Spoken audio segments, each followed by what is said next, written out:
goal is to guide people to Allah subhanahu wa ta'ala. So if they go to someone else to guide them to Allah, they are welcome. There's no harm.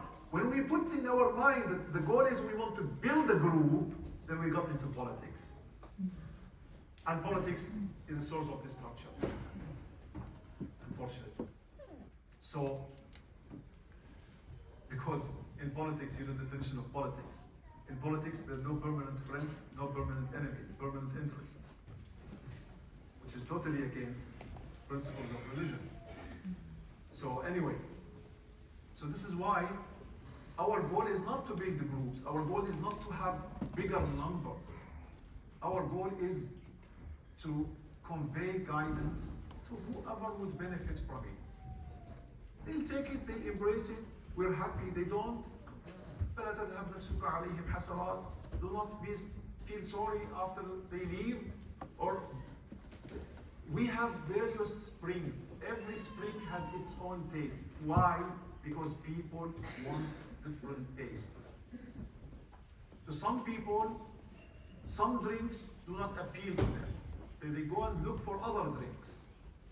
So this is a rule of Imam Abu Hassan al-Shadili he laid down. I'm talking about rules in our spiritual journey, which have been mispracticed even by the Shadilis themselves. And I'm not talking about our generation now, even 200 years ago. Imam Abu Hassan's principles were, for example, he would never stop someone from work.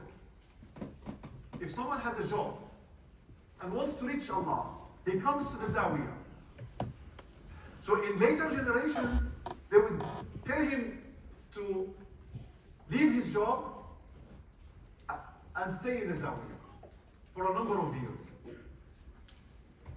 Even if he's studying sacred knowledge, stop and come to the Zawiyah, stay with the Sheikh in the Zawiyah 10, 15, 20 years, 5, 7 years, number of years, until you reach God.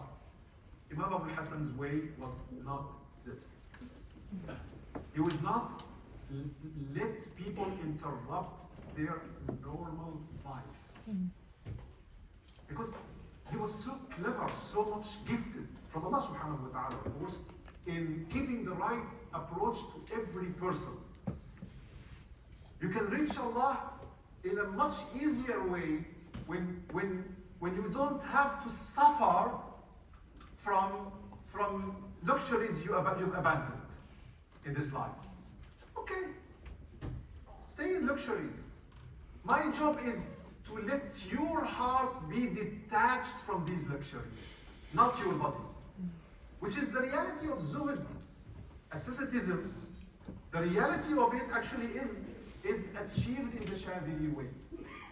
Because zuhd is misunderstood as abandoning the dunya.